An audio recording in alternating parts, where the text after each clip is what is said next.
We have a new bombshell released from special counsel Jack Smith in relation to Trump's election interference case, as the judge now unsealed documents that show even more despicable and unjustifiable actions from Donald Trump, including more attempts that we didn't even know about before to subvert votes and the will of the voters, and a call directly to making people riot, which we'll get into, as Jessica Tarlov, of course, had plenty to say about this on Fox News The 5. So let's listen to it and jump in after with the needed context. There is one party that cares about protecting democracy, and there's another party that will undermine democracy if it suits them. And J.D. Vance made that clear on the debate stage when he wouldn't answer Tim Walz's question. Who's for voter ID?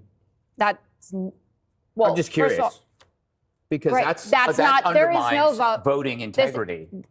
So this is a distraction from talking about no, what's you in said here. threat to democracy. Well, so there is no voter fraud. That's the thing. Oh, there how do you know? Well, what? because there aren't cases of it. It gets investigated. And when there is, it's Republicans. I had to stop here and address this first because this is often used by Republicans to try and fake a moral high ground on wanting to preserve election security. Voter IDs only help with one kind of voter fraud, in-person voting fraud. And this is a kind of fraud that literally just does not happen. The rate of it happening is 0.00004%. 193 convictions since 2000. This is out of 250 million votes, which means you are quite literally more likely to get struck by lightning than this kind of voter fraud to happen. You're more likely to get struck by lightning, stand up, and get struck by lightning again than for this type of voter fraud to happen, which makes it not at all worth the negative effects that comes with it, which is how it disenfranchises large swaths of voters, black voters, elderly voters, Latino voters,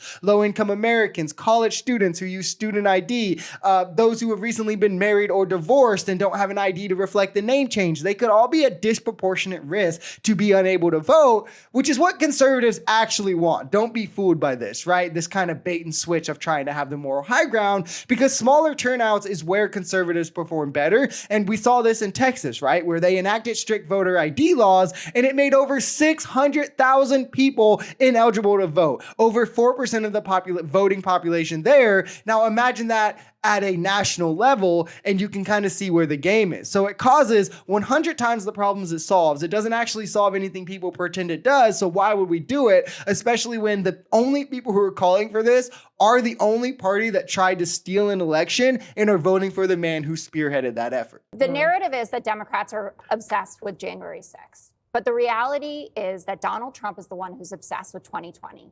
Even today, he was on stage in Michigan saying, I won, and I won by an even bigger margin than 2016.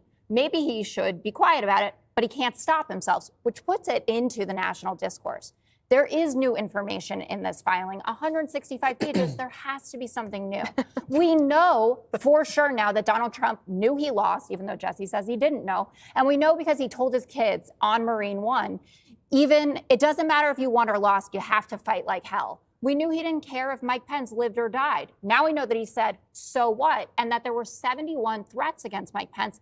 So bad that Mark Short had to go to the... That's why you need cross-examination. No. It's not true unless it's tested. Mark Short went to the Secret Service to say that he was scared for his life. First off, it is absolutely true. Trump denies zero of it. He instead says that he needs immunity for doing it because it's official act. You don't need immunity from something you didn't do. And yes, more has came out showing that he did indeed know that he lost, even though plenty was already out. But we can't hear the whole narrative anymore that essentially boils down to him being in some sort of a manic state where, despite national security, his own researchers, the DOJ, his attorney general, state officials, over 60 courts, on top of others, all telling him there was no evidence of widespread voter fraud, he still just believed it because he was, in this delusion of there's no way I lost. No, because from his own words now, he admitted that he didn't care win or loss, he was going to do this. We know that he said to make them riot. So he encouraged the violence that we saw on January 6th. And of course, the MAGA cult doesn't care, but those of us with actual patriotic views who actually care about America and preserving our democracy,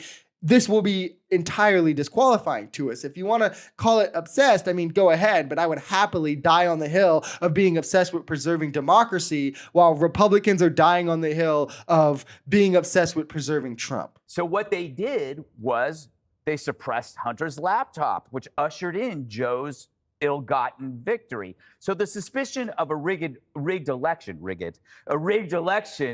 is more than justified because you told us that. You told us what you were going to do. So I think that's an important context when you approach a January 6th. It wasn't an attempt to overthrow the government. It was like, we're just reacting to what you guys said. I want to be absolutely clear here. This is another just distraction from the actual case of election fraud that happened in 2020 from Trump. When polled, the only people who cared about the Hunter Biden laptop story were Republicans, so not people who were going to vote for Biden anyway. The laptop has also stood to prove zero of the claims that Republicans said it would. So while its existence was real, sure, the narratives around it was misinformation. And this is following a national security breach of from Russia into the 2016 election, where campaigns were hacked, emails were leaked, they were manufactured, Russian bots were on social media spreading propaganda. So you have to put in the context the time that we were in, where in this laptop, what people were alleging, there were unverified emails in the stories being shared. The story was unconfirmed. There was no published or verifiable people, no people verifying this. So they censored it.